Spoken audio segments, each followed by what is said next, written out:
Hi guys and welcome to Bomb Anime. It's your girl Ruka. And Big Boy Sam here bringing you our latest episode of Platinum End. And as you can see, we have a brand new intro yet again from TK1. Bad boy in the industry, seriously. Yeah, if you don't know about TK1 AMVs, definitely check him out. He has some sick edits, some sick AMVs, and he's just a genuinely good dude. Also, we'll be launching our competition on Instagram, so check out our Instagram about our giveaway that we're doing for Christmas.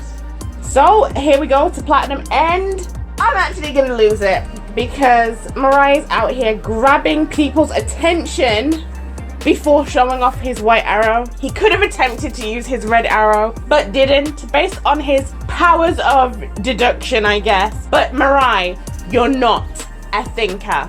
No, you're not. You're not the MC for me. And don't get me wrong, I like the show. And I still think Mukai is a brilliantly written character. He's just not the kind of guy that I would look up to, be inspired by, or try and have a drink with. It's cool. Me and him just wouldn't part. I'd probably shoot him with the right arrow. Like, do you know what I mean? I just want to ask you a question. Does this anime actually feel as if it was written by the same person that wrote Death Note? Me personally, the answer is yes. Death Note wasn't just great because there was a Death Note or Shimigami or the actual intricacies between the police and justice and what is justice and whatnot. That wasn't what made Death Note Death Note. What made Death Note was putting a human being who is slightly better than average intelligence in a situation which was unfathomable and seeing what he would do. It was a social experiment played out to its foregone conclusion. And they've done the same here. This is the story of Mukai, Saki, and Mukaido put in a situation where it's really unbelievable, but very natural what they're doing. So yes, it does seem like the same writers made this to me. It doesn't feel like that to me, and I get what you're saying, but where's the intelligence here? I don't feel like there's really any character that's displaying any real smarts here. It just seems like everyone's just doing stuff. Okay, so Metropoliman and Hajime come up with a plan to trap Mukaido's family, and they do that perfectly well. But then their aim is to get rid of the god candidates. While the god candidates are outside, nothing is done. One of them runs off, they get separated, and still nothing is done. He gets into the box and they're like, oh, okay, well, it's fine because eventually he'll die. Like, I don't know. It just feels like there's no true planning going in any direction. Like, nobody's planning anything out. It's missing the strategy for me. What made Death Note so interesting was that everyone on each side was strategizing. It was like watching a massive game of chess and everyone was good at it. And you didn't know who was going to win, even though everyone was rooting for Light, obviously. When all these different elements were moving, no one knew who was really going to win. At any moment, either side could have lost.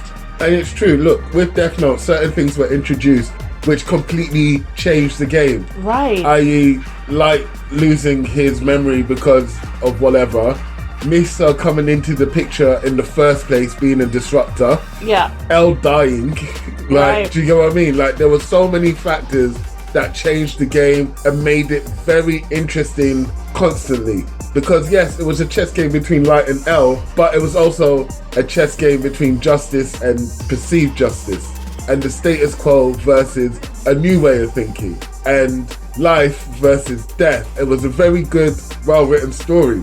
In this anime, I feel like they put the kids' gloves on a little bit, but it still tracks for me because, as I said earlier, they put normal people in the situation. They've not given them the super intelligence. I mean, the only two characters here that I can say have some intelligence are Mukaido and Metropoliman. But in saying that as well, when you have Metropoliman and Hajime versus Mukai, by all rights, Mukai should have died there. Exactly. And then Metropoliman should have killed Hajime afterwards and then leave Mukaido in there by himself and let him rot after 6 or 7 days because of lack of water and sleep and whatnot. But that's not what happened here. And Metropoliman leaving Hajime by himself was really, really dumb because he already knows he's a loose cannon. We already know he's unhinged. And you left him to do something very important that goes towards the goal that you have set out for yourself.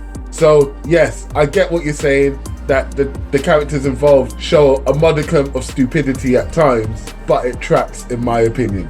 Okay, I disagree with you on two sections. First of all, I don't need them to be super intelligent. It's the strategy. For instance, Metropoliman, when he did the whole stadium thing, he had all of his ducks in a row. He had human beings who he had shot with red arrows. He had humans who were just working on his side for money. He had it all together, but this one is completely different to that. So it's almost as if they're saying, okay, your mind works like that then, and now it doesn't. You're gonna go to a basic bit out of nowhere. Second of all, I don't think it was dumb for Metropoliman to actually leave Hajime by himself, even though he is a loose cannon. I just think it was dumb for him to not shoot him with a red arrow. When you know that you're going up against squad candidates who have red and white arrows, that is something that you should have sorted out in the first instance. However, I think it was fine for him to leave Hajime based off of one thing. If you notice, when he came onto the scene, he left very quickly. He is clearly very nervous and wary about Mukaido and Mirai, because these two people are the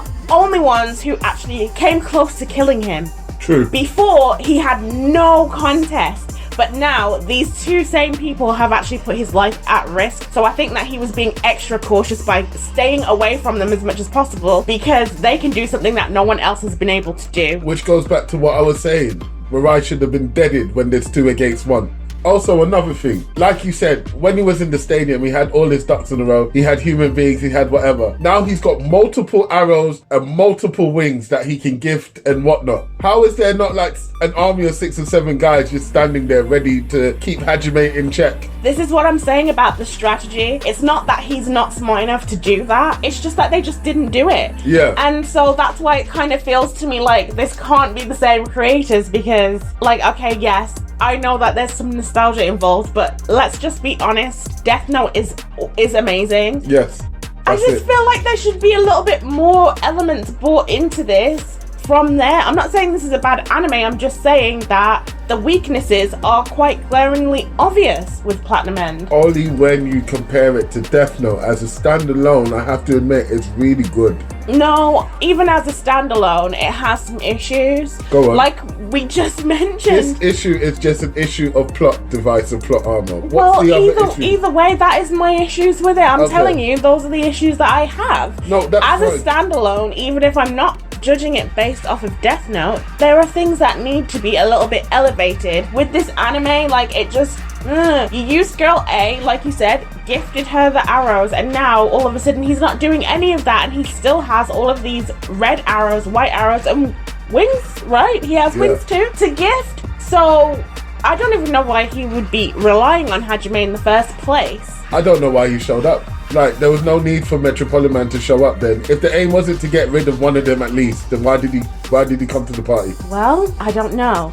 But I do want to talk a little bit about Hajime, because he really was interesting for me in this episode. Yep. Firstly, he is the first person that I have seen able to fight a red arrow like this. His true core beliefs are very strong, so strong that he was going against the red arrow. That was really interesting. And also, what was extremely sad about it was throughout the episode he's saying, like, what is love? Why would someone do this? Why would someone do that? And then when he got shot with the red arrow, it's the first time he's even experienced what love feels like. And it's not even real love. It's a very twisted, warped version of love. Where I will do anything that you say. I'll do anything because I love you. That's not love. No, it's not. But this is literally the closest that he has actually come to it. And when they were showing him saying, like, oh, why would you do that for your family? We saw his mom's face, like, and we already know from the previous episode the types of things that she was saying to him, like, I should have never given birth to you, blah blah blah. Why are you telling him?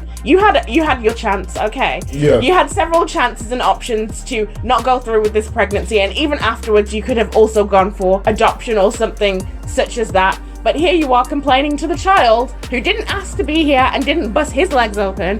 I'm sorry, no. And you're telling him, like, oh, I should have never given birth to you. Well, nobody told you to do so. I agree with what you're saying, but how you saying it sounds kind of deep though, still. Okay, look, I get, like, more harsh on a character if they're going against their own child or a child, someone who should be a child to them, because they should seriously be protected. So even, like, when we were doing our Demon Slayer episode, I was really harsh on Rengoku's dad. Yeah, because he's a because of how he was treating his son. But I also did understand from his perspective that he is going through a lot. But still, this is a child. I agree. I fully agree with your side on this. And Hajime here is one of the loosest cannons in the show. He is there in order to make sure that we understand the nuances from a completely different perspective for God candidates. And Bolter, in essence, picked him because his intuition clearly said so. So is Bolter crazy? Like, what's going on? No, like I said before, I think he just wants to see what will happen. Obviously, he knew that things were going to change. He doesn't care if his God candidate is actually going to win or not. He's just all about following that intuition. And again, I still do think it's got something to do with improving his powers and staying at the level that he's at. And speaking of, let's talk about Revel. My man Revel! He got that promotion, bro. But very weirdly, he did not become the Angel of Knowledge, even though he was forcing himself with all the knowledge. He became the Angel of Emotion because he cried for a human. But, come on, God, why couldn't you have given him that title before? Revel has been showing throughout the anime how much he actually cares for Saki. Like, everything that she does, he cares very deeply about what she's doing. Is that not emotional? Is that not emotion? Why couldn't he have gotten his promotion just off of that? He clearly has strong feelings towards humans and especially towards Saki. Do you want the biblical answer? Or do you want the answer that makes sense to the story? I don't know. Give me the answer that you feel that you need to give. So, there's this story about a guy who got told to go and kill their son. And just at the moment where the son was going to be ended, God must have said, yo, chill. It was just a test. The test wasn't learning the knowledge. The test was going through the rings in order to get to the point where I'm doing my best here. I'm trying to help Saki. And the moment that happened, God was like, oh, okay, cool. It's arbitrary. That's what it is. That's both answers, both biblical and the story. Okay, well, thank you, Big Boy Sama. I call you the Angel of Emotion. After being the Angel of Trickery. Listen to that. Where is the connection between the two things? Do you know what I mean? There is absolutely no connection. So it's arbitrary, isn't it? Okay, also, I don't know what the connection is between them now. I don't. Also, why does having emotion as an angel, even though it's unprecedented, qualify you to become a first rank? Whims of God. That's what Nase told us. There we it's go. On his whim. It's whatever he says at the time, however he's feeling. He woke up one day, had the cereal, and he was happy in it, and then he turned him into the Angel of Emotion. That's it. I'm not being mean or anything, but during this anime, this god needs to take a shower, comb his hair, and put on some new clothes because he's looking raggedy, and I don't understand why he's looking raggedy when he has all the powers. I'm not being mean, is how you started that sentence. Then you proceeded. But doesn't he look raggedy? You proceeded to clown God. Listen to the story. Not God. The god in the anime. Are they? Nope. On that note, thank you so much for joining us today. And don't forget to like, subscribe, and share. Check out TK1. He is amazing. Check out our Instagram giveaway because I'm sure you'd love it. And if you made it this far, thank you so much. We appreciate you. Peace.